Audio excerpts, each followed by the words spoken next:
말씀 세 개 구절인데요.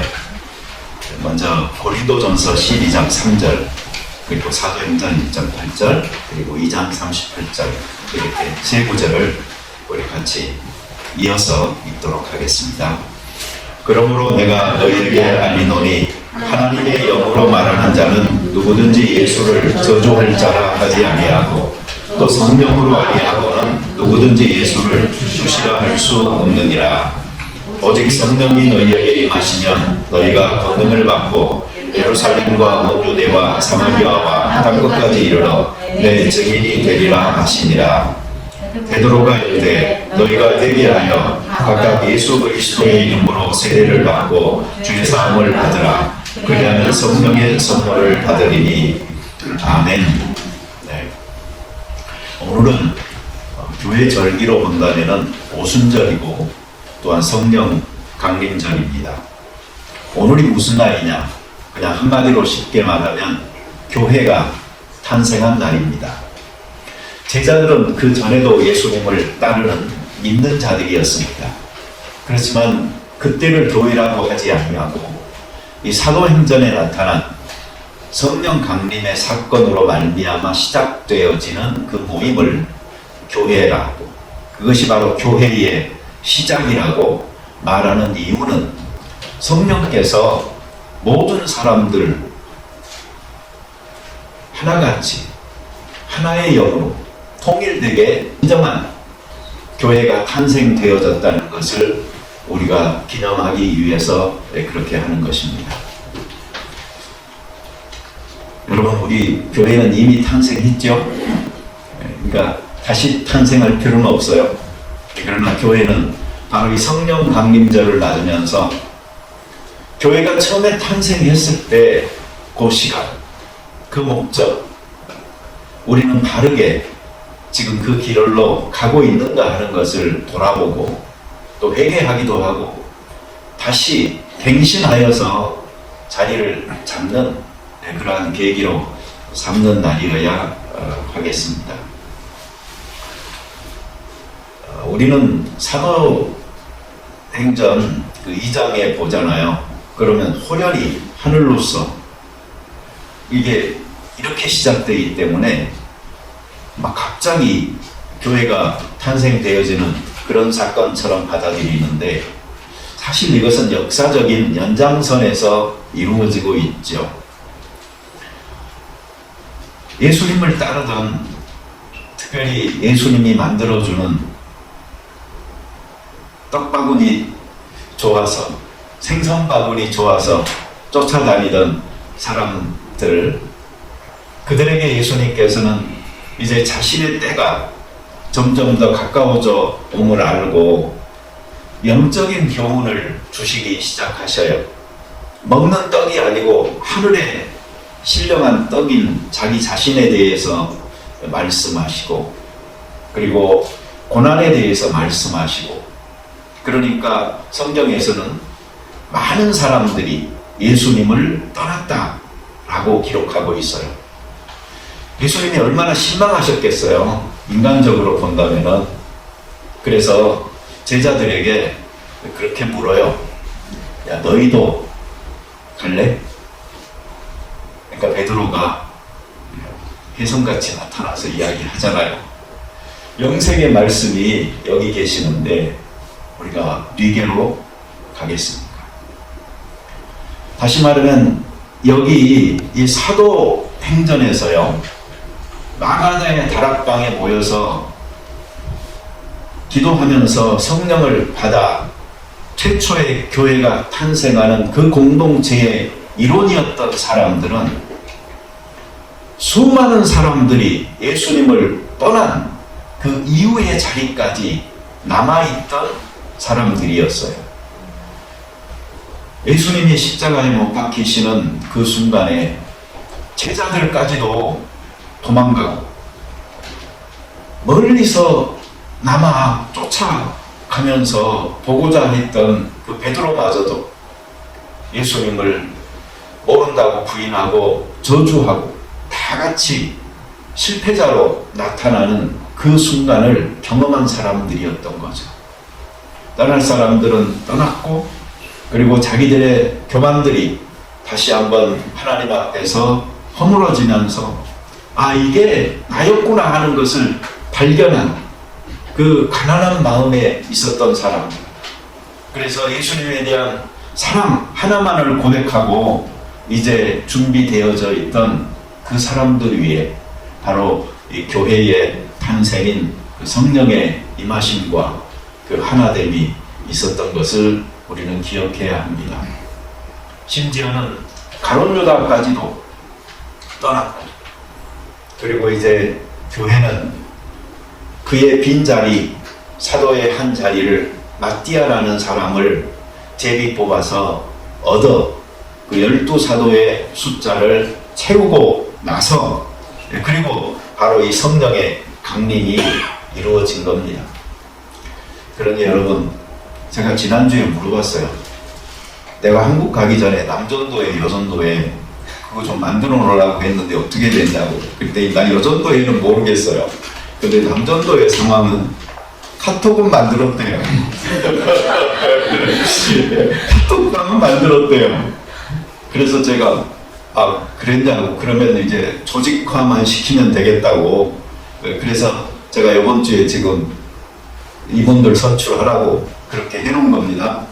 우리 교회는 이미 탄생했으니까 이 오순절, 이 성령 강림절에 하나의 그 기관들이라도 우리 제대로 좀 탄생을 시켜보자고요. 이따가 여러분들이 그 성령과 지혜가 충만한 그 신약 성경의 그 기준대로 귀하게 일꾼들을 잘 선정할 수 있으면 좋겠습니다. 그리고 지난주 오후 시간에 제가 그 성경 한 구절을 읽었어요. 따라서 해봅시다. 주의 영이 있는 곳에 자유함이 있느니라. 네, 그것을 가지고 우리가 여러 가지로 생각들을 했었는데, 제가 드리고 싶었던 이야기는 그거였습니다. 다른 교회들, 특별히 전통적인 교회들에 비해서 우리 교회는 좀 자유로움이 있는 교회였어요. 그런데 그 자유로움마저도 지금은 이제 또 하나의 전통이 되어져서 경직되어져 가고 있지 않나 하는 생각도 듭니다. 그러니까 예배가 우리는 좀 단순화되어져 있지만 그 단순화되어져 있는 것에 그 굳어짐, 그 상태에서 우리가 또 화석화되어져 가고 있는 거 아닌가 하는 생각을 해보면서 주의 영이 좀 자유롭게 활동하고 우리 가운데서 드러나기 위해서는 예배 시간에 형식을 조금 더 자유롭게 할 필요가 있어요. 그래서요, 앞으로 이런 일이 있을지도 몰라요. 목사가 설교하러 왔다가 1분 만에 내려갈 수도 있어요. 찬양을, 준비 찬양을 보니까 주로 한 3곡 정도를 앞에 하는데 한 30곡을 할 수도 있어요. 그죠? 대표 기도를 한 분이 하는데 그분 끝나고 3사람이 연이어서 더 기도를 할 수도 있어요.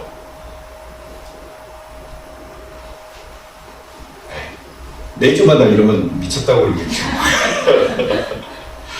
그러나 항상 그런 거예요. 사람들은 그냥 일정하게 어떤 한 패턴을 따르는 걸 참 좋아하거든요. 그래서 그게 익숙해져야지 아, 이제 시작됐고 끝났구나, 이게 돼요. 제가 여기에서요, 장로교회, 던다스에 있던 교회를 한 3년 목회를 하면서 그 교회에서 정말 해보고 싶었던 게 뭐였냐면요, 예배 순서를 완전히 거꾸로 해서 한번 드려보는 거였어요. 그죠? 우리 처음에 묵도하고 맨 끝에 축도로 끝나잖아요.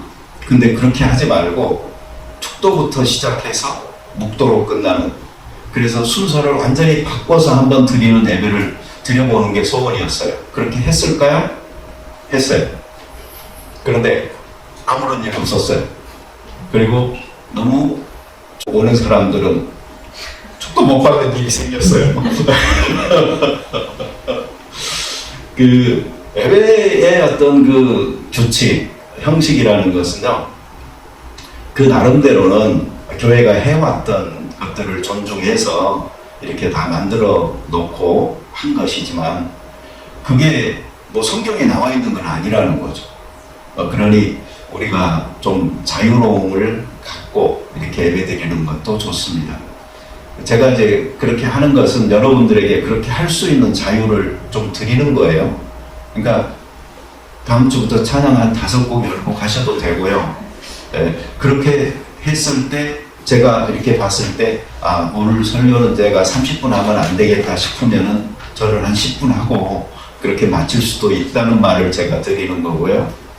그 다음에 기도도요, 여러분들이 좀 더 자유롭게, 왜 그런가 하니 성령께서 우리들 가운데서 운행하고 계시다는 그 흔적이 뭐예요?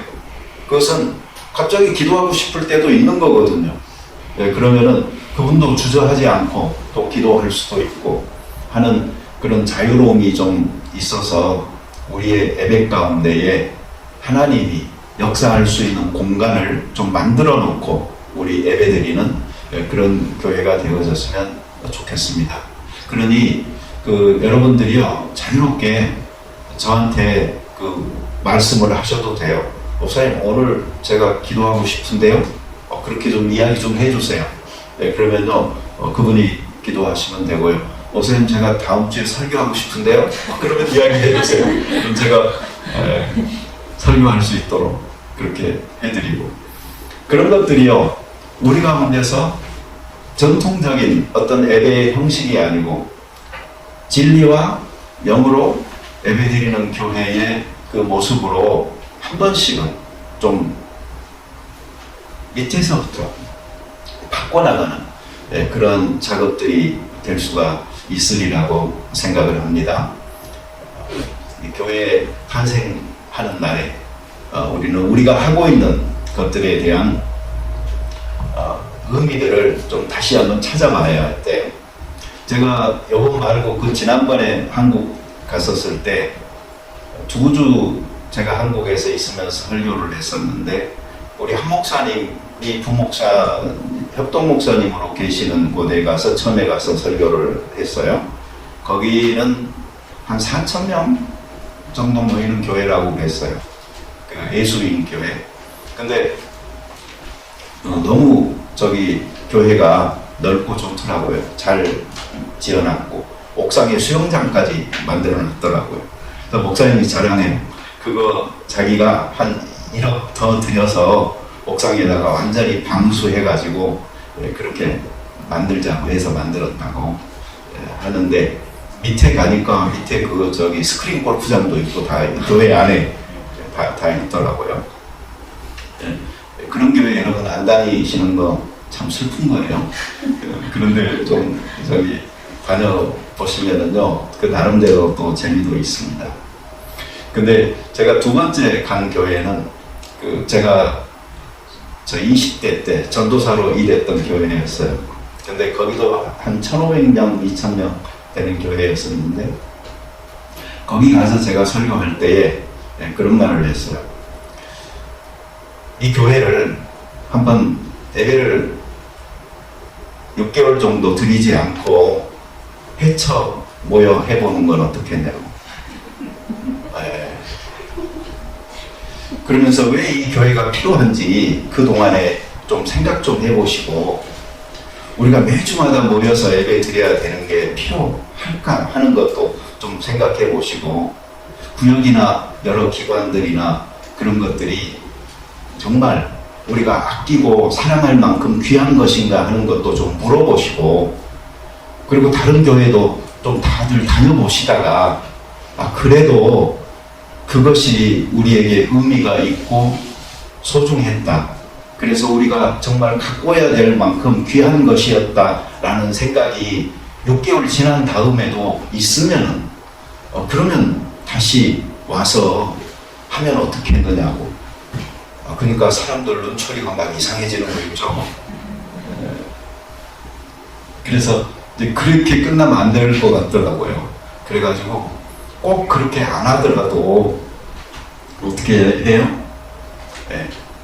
그 소중함을, 그 귀함을 알고 모일 적마다 정말 이 시간이 축복이다 생각하고 더 진지하고 더 가치 있게 서로를 대하면서 성도들의 교제나 예배를 그렇게 해보시는 게 좋지 않겠느냐고 그렇게 이야기를 하니까 조금 나아지더라고요.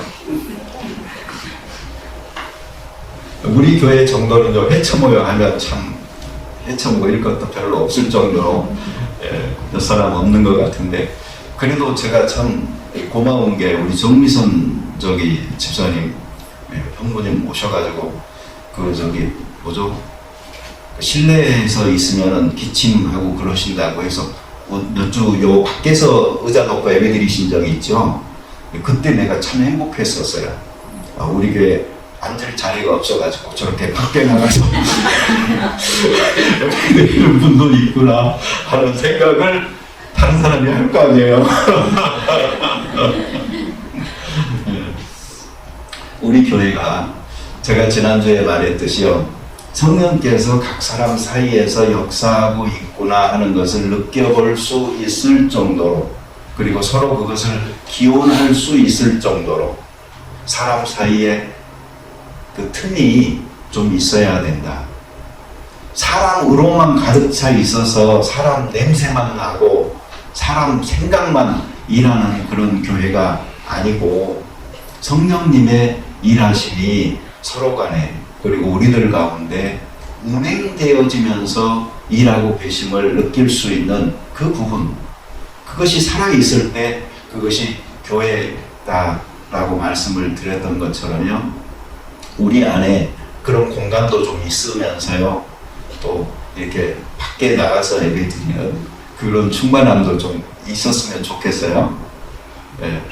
어제 사이먼 장로님이 그 교회 예배당 찾으시냐고 물어보시더라고요. 우리 찾고 있죠? 그죠? 우리 김 장로님도 그러셔요.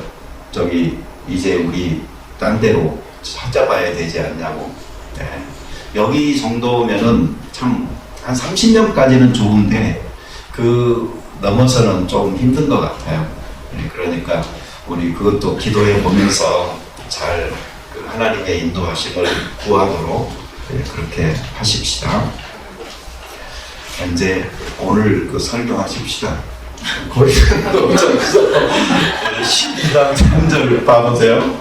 거기 보면 이렇게 하는 날은 좋은 게요, 굉장히 빨리 끝나요. 이것만 빨리빨리 하니까. 자, 가보세요. 12장 3절에 보면 이런 말이 있어요.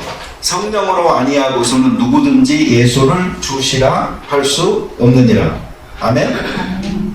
예수님이 주님이다 라고 말할 수 있는 것, 그게 바로 성령께서 하시는 일인 거예요. 이 세상의 사람들, 예수의 영으로 사로잡히지 않는 사람들은 예수를 어떻게 내 주인이라고 고백할 수가 있겠느냐고요.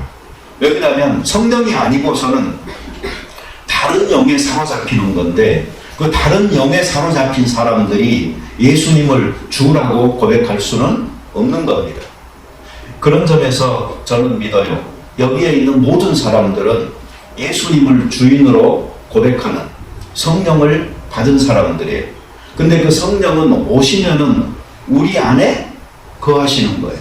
그리고 그분이 내주하신다고 했잖아요. 근데 우리 속에라고 했는데, 그 속에라고 하면은 여러분 뭘 생각하세요? 마음을 생각하세요? 머리를 생각하세요? 그러나 유대인들은요, 속에라고 하면은요, 그 속에는 배를 말하는 거예요. 배 속에서도 내장, 창장. 그게 그 사람들의 개념이에요. 근데 예수님께서도 뭐라고 했어요? 너희 속에서 생수의 강이 흘러 넘치리라 했을 때 그 속이라는 것은요, 배를 말하는 거예요. 우리의 내장, 창장. 이 성령이 우리 안에 내주하신다는 것은요, 그냥 잠깐 우리의 마음이 선한 마음으로 이렇게 좀 느껴질 수 있도록 터치하신다든가, 또 잠깐 우리의 머리가 좀 시원하게 그냥 이렇게 맑게 해주신다든가 그런 게 아닌 거예요. 성령이 우리 속에 내주하신다는 것은 우리의 보다 더 밑에, 보다 더 근본적인, 보다 더 깊이 있는 곳에 거하시면서 그 밑에서부터 치솟는 힘으로 우리들 가운데서 계시다 하는 것을 알려주고 있는 거예요. 그러니 여러분, 성령님은 다른 데 계시는 게 아니에요. 내 안에, 내 깊은 곳에, 내 중심, 가장 근저에 자리 잡고 내 모든 소망과 희망의 뿌리가 되시는 분이 바로 이 성령님이신 거예요. 그러니 여러분, 성령을 모신 자들은요, 흔들리지 않는 겁니다. 자, 사도행전 1장 8절. 오직 성령이 너희에게 임하시면 너희가 권능을 받고 예루살렘과 온 유대와 사마리아와 땅끝까지 이르러 내 증인이 되리라 하시니라. 자, 여기에서 우리는 몇 가지로 구별해서 좀 생각을 해봐야 돼요. 첫째로 뭐냐면은, 여기 보면은 성령이 오면은 그것은 바로 권능이고 그리고 증인이 되는 것이다 라고 생각하죠. 근데 시간적으로 이건 조금 나중으로 띄워놓고요. 첫 번째, 성령이 오시면은 우리를 구원으로 인도하세요. 예수 그리스도가 십자가에 의해서 이루어놓은 구원을 우리가 믿고 구원받을 수 있도록 우리의 마음 문을 노크하시고 우리의 생활 속에서 예수 그리스도가 차지하는 부분들을 잘 자리 잡을 수 있도록 이끌어 주시는 분이 바로 성령님이세요. 자, 이렇게 하시는 성령님께서는 두 번째 사역을 하세요. 그것은 우리를 점점 더 거룩하게 하세요. 우리의 생활 속에서 예수 그리스도를 닮아갈 수 있도록 하세요. 예수님께서 진리이고 진리의 영이 성령이고, 그러니 그 진리의 영이신 성령은 진리를 점점 더 밝히 보여주시고 우리로 하여금 더 드러낼 수 있도록 도와주시는 거예요. 그러니 예수 믿는 사람들은요, 점점 더 나라는 사람이 조금 희미해져 가요. 왜 그렇죠? 예수님이 점점 더 분명해지기 때문에. 그래서 아까 복음성가 부르는 것 중에도 보니까 오직 예수만, 그죠? 예수님만 있다고 말하는 것은 바로 나라는 사람이 점점 더 성화되어져 가서 내 같은 질그릇 속에 보화를 간직한 사람으로 살아가는 그 사람, 점점 더 발전하는 거죠. 이것은 아주 일평생 동안 계속되지만 완성되지는 않는, 그러나 구원받아 천국에서 영화롭게 되어졌을 때 바로 그분처럼 변화되어지는 놀라운 영광스러움을 갖게 되는 것으로 드러나게 될 거예요. 그러나 우리는 이 길을 멈출 수 없는 거죠. 왜 그런가 하니 내 안에 계신 성령께서 그 길을 자꾸 일깨워 주시고 인도해 주면서 발전할 수 있도록 이끄시기 때문에 그래요. 자, 그리고 이제 이 세 번째, 권능과 증인됨이 나타나는 것이어야 돼. 자, 이때는 교회가 이제 탄생하고 이들은 다 지도자예요. 그러면 그들에게 필요한 건 뭐예요? 바로 주의 사역을 감당할 수 있는 능력이에요. 그러니 예수님께서 이 부분에서 강조했던 파트가 바로 이 권능이었던 거죠. 실제로 성령이 임하잖아요. 권능이 임해요. 많은 그리스도인들은 1단계, 2단계까지 오죠. 그러나 3단계까지는 못 가시는 분들이 참 많아요. 우리는 어떻게 보면 1단계, 2단계 발전하다가 3단계를 간다고 생각하는데 이것은 굉장히 변화가 심해요. 어떤 사람은요, 2단계에서 발전이 안 이루어지는데 3단계는 벌써 이루어지는 경우도 있어요. 실제로 선 부분에서 별로 발전이 없는 사람도 바로 이 권능이 임하고 복음의 증인으로서 활동하는 일은 아주 두드러지게 되는 그런 것도 있다는 것을 알 수가 있어요. 그러니 여러분, 이것을요 꼭 단계적으로만 볼 필요는 없어요. 정말 우리들 가운데서는요, 하나님께서 어떤 사람에게는 특별히 이 세 번째 부분의 권능으로 함께하여 주셔서 인간적 약점이 있음에도 불구하고 주의 복음을 선포하고 일하는 사람으로 세울 수도 있다는 것을 잊어버리지 마세요. 그래서 그걸 인정해야 돼요. 그런 다양하게 일하시는 하나님을 인정하면서 이 교회가 다 세 번째 단계만 있으면 안 되겠죠. 네. 1단계, 2단계로 우리 그 교회의 어떤 그 안정성을 갖고 있으면서요, 3단계까지 이런 그 사람들의 능력 있는 활동과 그 사역들로 우리는 분명히 성령께서 일하시는 것이다 라고 인정하고 그런 분들이 나타날 수 있도록 또 하는 우리들 있어야 되겠습니다. 제가 옛날에 이야기 드렸죠. 어떤 창고에 불이 났어요. 창고가 다 탔어요. 근데 그 창고가 재밌는 창고였어요. 얼음 냉동 창고였어요.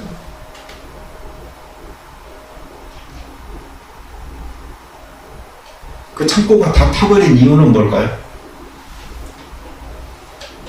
그 불을 끌 수 있는 물, 자원이 얼어 있었던 거예요.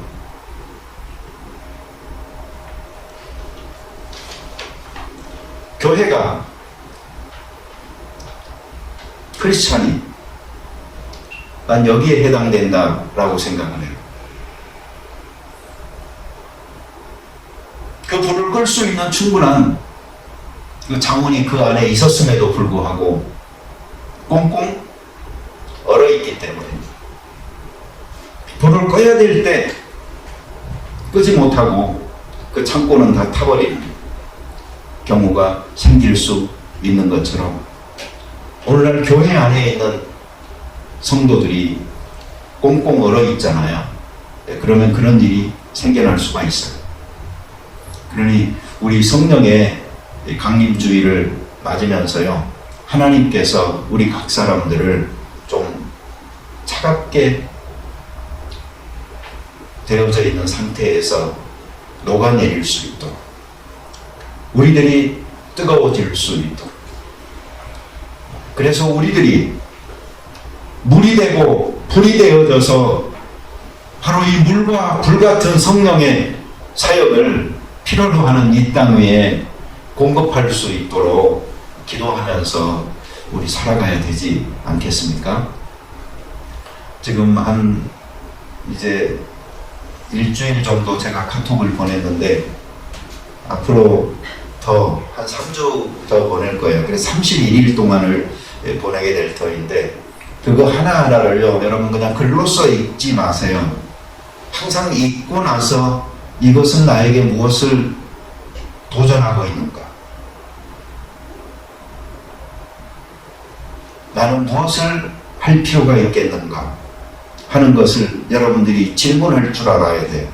그래야 그게 유익한 것이지, 아니면 지식 위에 지식을 또 쌓아서 그 지식의 무게에 짓눌려 죽는 사람밖에 안 되는 것입니다. 교회가 여러분들의 지식을 늘리기 위해서 있는 게 아니잖아요. 교회는 한 사람이라도 하나님의 말씀에 순종하여 사는 사람을 요구하는 거예요. 그리고 교회는 그 일을 위해 존재하고 있는 겁니다. 사도행전 2장 38절 베드로가 이르되 너희가 회개하여 각각 예수 그리스도의 이름으로 세례를 받고 죄 사함을 받으라. 그리하면 성령의 선물을 받으리니. 아멘. 예, 성령을 받으리니. 그 전에 뭐가 필요하죠? 회개하시오. 죄 사함을 받으시오. 성령은 더러운 곳에 채워지는 깨끗한 것이 아니에요. 비운 곳에 하나님께서 채우시는 것입니다. 회개라는 것은 우리의 마음을 바꾸는 것입니다. 그 마음을 바꾸는 것은 하나님을 향하여 바꾸는 것이고, 우리의 이웃을 향하여 바꾸는 것이고, 우리들 스스로를 향하여서 마음을 바꾸는 것입니다. 그 마음을 바꿔서 깨끗하게 되어졌을 때 주의 성령께서는 우리에게 성령의 선물을 주시고, 그것이 바로 크리스찬이 능력 있는 삶을 살아갈 수 있는 비결이 되는 것입니다. 여러분, 우리는 성령에 관해서 할 때에 찬양하거나 기도할 때 제일 많이 쓰는 말들이 있어요. 오셔서, 강림하사, 역사해. 다 뭐가 하는 거죠? 다 성령이 그렇게 해달라는 거예요. 그렇게 하시오라는 말이에요. 빠진 게 있어요. 뭐가 빠져 있지요? 내가 하는 게 빠져 있어요. 우리는 내가 할 수 있는 것조차 나는 못한다고 성령께서 해달라는 전제를 가지고 강림하셔서 오셔서 역사하셔서 그렇게 우리는 노래만 하고 있지, 내 편에서 오늘 순종하여 살아가는 삶을 결단하고 살지 않으니 안 되는 겁니다. 오늘 설교 제목이 내재와 활동입니다. 여러분, 성령은 우리 속에 이미 오셨고 내 배 안에, 뱃속에 가장 깊은 곳에, 나의 전체를 흔들 수 있는 곳에 이미 좌정하고 계십니다. 그분에게 얼마나 내가 순종할 것인가, 그분의 음성을 내가 얼마나 귀 기울여 들을 것인가, 그분의 인도하심 앞에 내가 내 발걸음을 얼마나 순종하여 뛸 수 있느냐에 따라 이 성령의 활동을 내가 제약시키기도 하고 전폭적으로 그분께서 나를 사용하실 수 있도록 내어드리기도 하는 것입니다. 우리는 어떻게 보면 크리스찬의 삶을 두려워하고 있습니다. 빛나는 신앙이라고 우리는 이야기하면서도 그 빛나는 신앙이 바로 나를 통하여서 빛날 수 있도록 하려고 노력하지는 않습니다. 그냥 어떤 누군가에게서 그 신앙의 빛이 보이고 저 사람의 희생으로 그 빛 가운데 나도 좀 밝아지고 나도 좀 따뜻하고 나도 좀 유익하면 좋겠다라고 느끼지, 바로 내가 그러한 빛이 되어져서 그 따뜻함과 사랑을 전하고자 하는 우리 중심적인 마음들은 너무나 없는 것 아닐까요? 우리는 책임을 성령님께 돌리지 맙시다. 강림하시고 역사하시고 막 성령의 세례를 주시고 하는 문제는 이미 우리 안에 내재하고 계신 성령으로 끝난 거예요. 그 안에 그냥 계시는 거예요. 문제는 내가 그분과 얼마나 사귀느냐의 문제입니다. 내가 얼마나 그분께 내 삶의 주대권을 내어드리느냐의 문제입니다. 내가 순종하여 한 걸음을 뛸 때 성령께서는 두 걸음을 뛸 수 있도록 도와주실 것입니다. 오늘 우리 교회 안에 얼어있는 크리스찬의 표정들과 행동들이 있는 이유는 한편 손마른 사람들처럼 우리가 그렇게 인색하며 서로에게 달라는 삶의 자세로 있는 이유는 바로 나를 그 빛나는 신앙의 모습으로 살 수 있도록 순종으로 내 삶을 내드리는 복종함이 없었기 때문에 일어나는 일들인 것입니다. 순종할 때에 하나님께서는 우리를 신앙을 가진 사람들로 얼굴도 빛나게 하시고 생활도 빛나게 하십니다. 이 주의 쓰심이 우리 소년교회 안에 풍성하게 있기를 바랍니다. 그래서 서로 사이에 성령의 역사하심을 느끼고 그리고 감사하면서 더 교회로서 풍성해질 수 있었으면 좋겠어요. 같이 기도드리겠습니다. 자비로운 주님 감사합니다. 우리 교회 안에 우리는 성령의 강림을 간구합니다. 그러나 성령은 오셨고 이미 우리 속에 계십니다. 엄청나게 놀라운 이 성령의 자원을 우리가 갖고 있음에도 불구하고 꽁꽁 얼어있는 크리스찬들로 우리가 살고 있는 이유는 내가 할 수 있는 순종하는 삶의 보폭을 옮기려 하지 아니하고 성령께서 이것마저 해주세요라고 우리는 노래하고 있기 때문은 아니지요. 이제 교회 안에 그리고 우리 개개인의 사람의 신앙에서 이 성령께서 나에게 말하고 내가 듣고 내가 행하는 모습이 실천되어질 수 있도록 축복하여 주시옵소서. 그래야 우리 교회가 다 빛나는 신앙으로 인하여 빛나는 삶을 사는 그리스도인들 되게 해 주옵소서. 예수님의 이름으로 기도드립니다. 아멘.